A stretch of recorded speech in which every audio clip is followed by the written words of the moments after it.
Some voices vanish not with time, but by intent. This interview with Stephen Hawking was buried, not lost, hidden by those uneasy with what he revealed.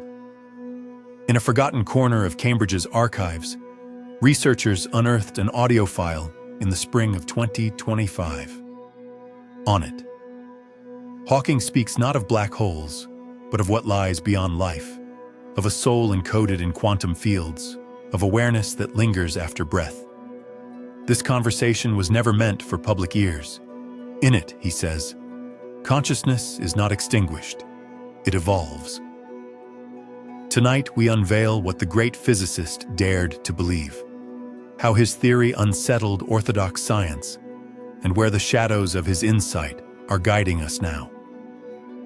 Stephen Hawking was more than a physicist. He became a symbol of the human spirit transcending its flesh-bound cage. Though nearly immobile, his mind wandered the edges of existence. Through time, gravity, space, and the mystery of the self.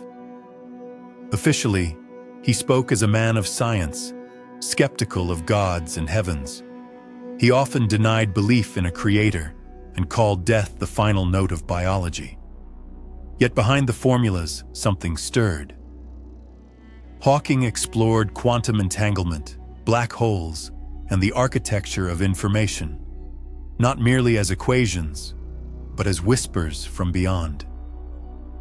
In his later years, his thoughts turned toward strange intersections, consciousness brushing against what some might call the mystical. He pondered, if information cannot be lost in a black hole, can consciousness truly vanish? This question haunted one interview, sealed away, then lost to time. But the silence has cracked. Now we uncover what he dared to ask, and whom it may still disturb. In this long-buried interview, Hawking speaks of consciousness not as a mere byproduct of biology, but as a quantum structure, unbound, elusive, and potentially eternal. He proposes that the soul may not belong to mysticism alone, but to the realm of information, an invisible system that endures beyond physical death. To Hawking, all that exists is information. Electrons, gravity, atoms, light, even matter itself, are but echoes of encoded data woven into the fabric of reality. He alludes to the holographic universe theory, the idea that our world is but a shadow, a projection cast from a deeper, hidden plane. He explores Penrose's work on quantum consciousness, and even references NASA's research into awareness lingering beyond clinical death. Though measured in tone, the meaning is unmistakable. Death might not be an end, but a threshold. Consciousness, he suggests, is not born of the brain, but exists independently, reaching into this world by laws not yet known. A soul, yes, but spoken of through science, not prayer. At the very start of the hidden dialogue, Hawking turns to a fundamental law of quantum reality. Information cannot be destroyed, not by fire nor by collapse into a black hole. The remnants of being, its data, are always preserved. This principle forms the bedrock of today's physics of informational continuity. From here, Hawking builds a daring vision of consciousness. If the brain births awareness, then the quantum information it holds cannot dissolve into nothingness. It must remain somewhere in the vast web of the cosmos. He suggests consciousness might exist as a quantum system, vast, dispersed, and linked to the very skeleton of reality.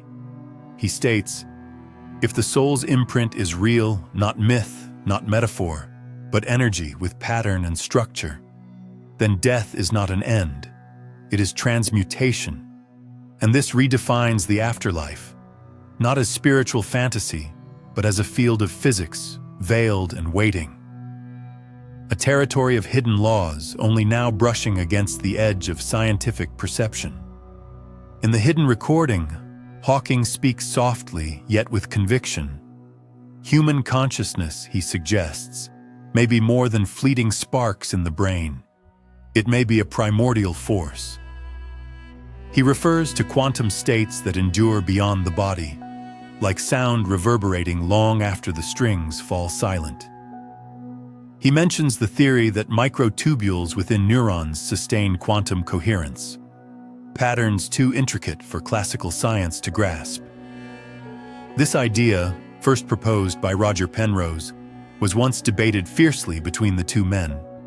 Yet in his final years, Hawking began to see a strange beauty in it. If awareness is not born of the brain, but rooted in the fabric of space-time, then its continuity beyond death becomes possible. It cannot yet be proven, he concedes, but he reminds us, absence of evidence is not proof of non-existence. The soul, he suggests, may not be denied by science, only delayed. For perhaps it is real and simply awaits the instruments subtle enough to reveal it. Among the most astonishing parts of the interview is Hawking's meditation on the holographic universe theory, a concept as strange as it is profound.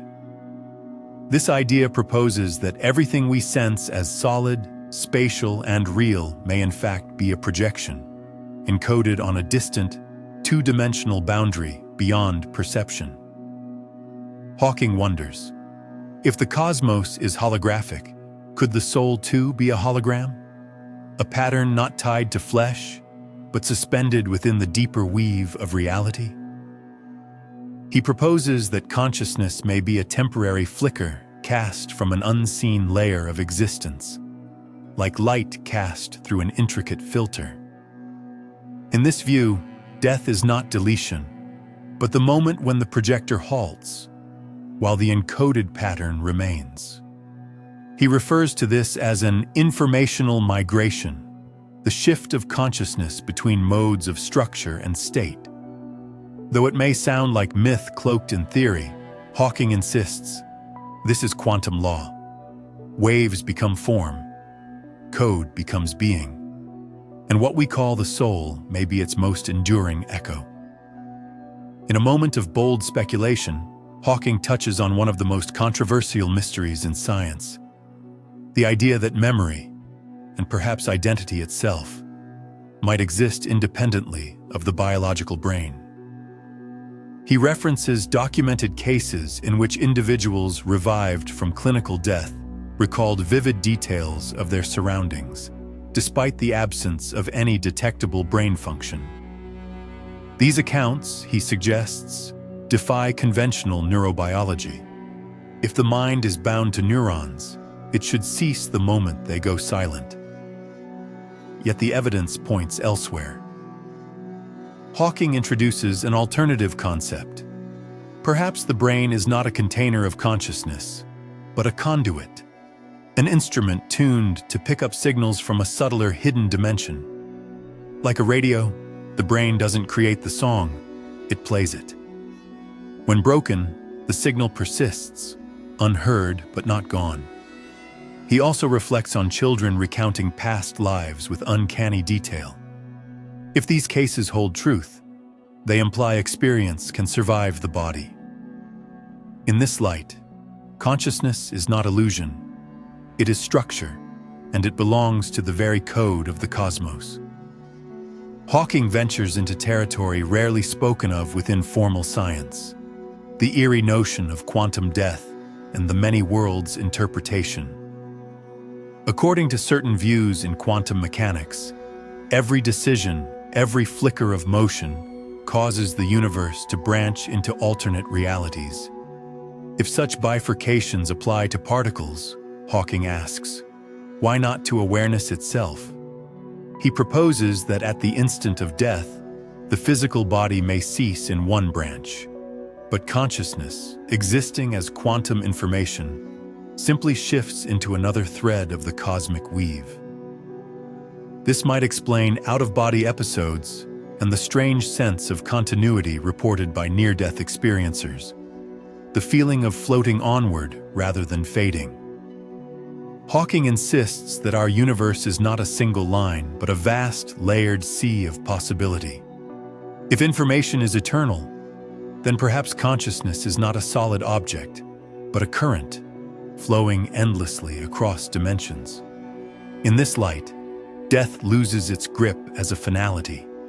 It becomes not an extinction, but a sideways step into a new unfolding of the same self, in a different rhythm of reality.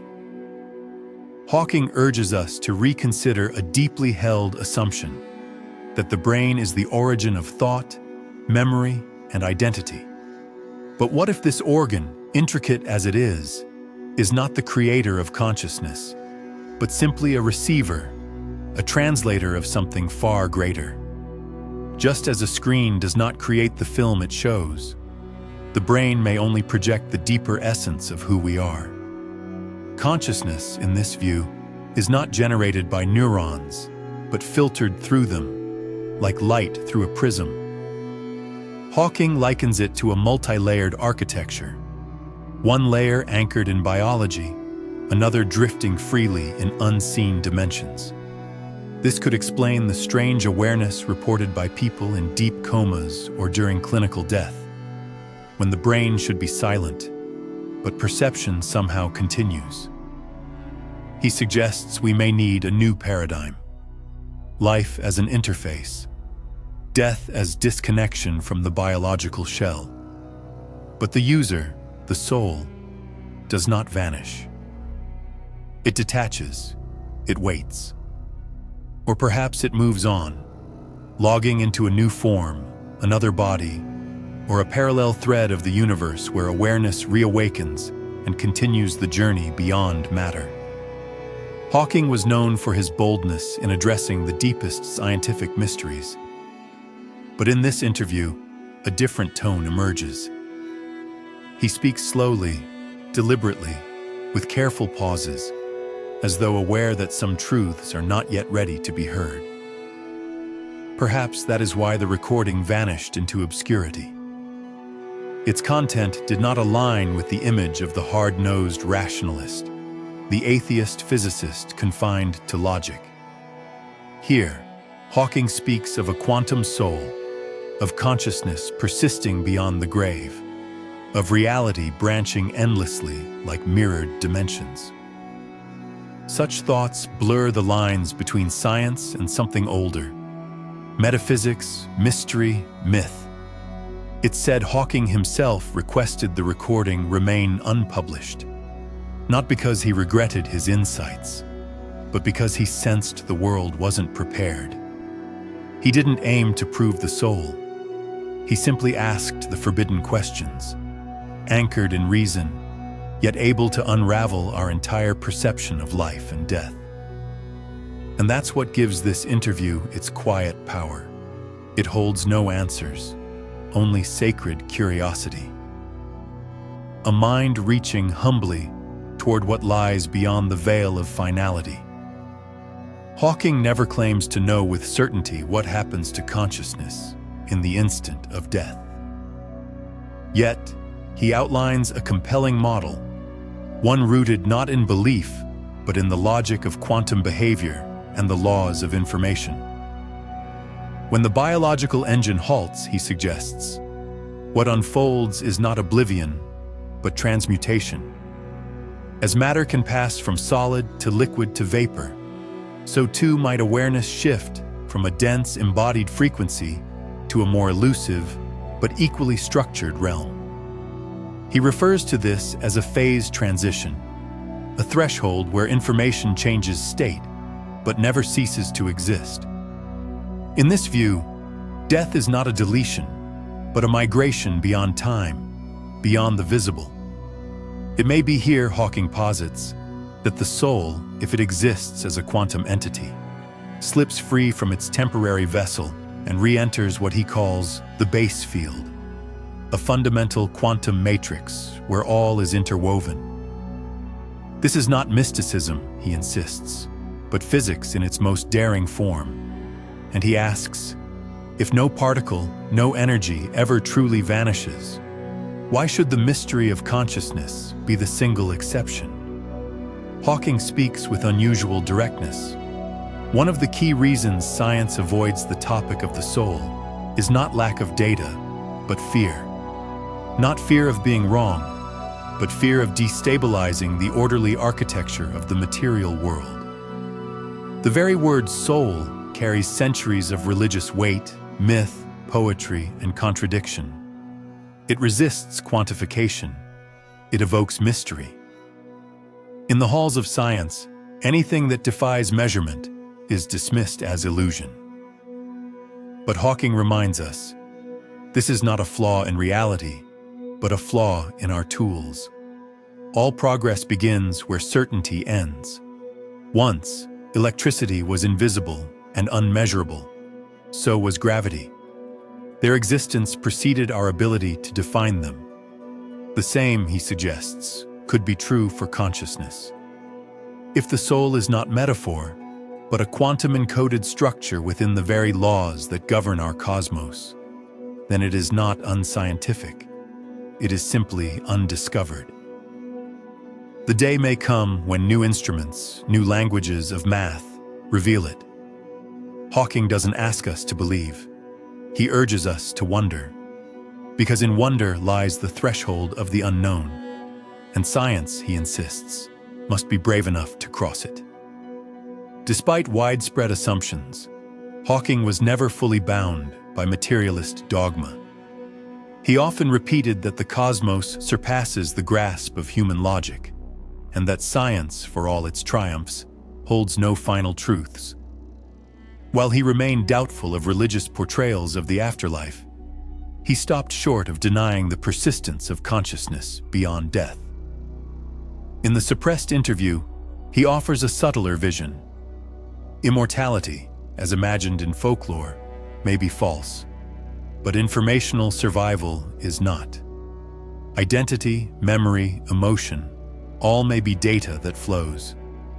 He refers to this as the continuum of consciousness, likening it to a stream that adapts to the shape of every landscape it touches.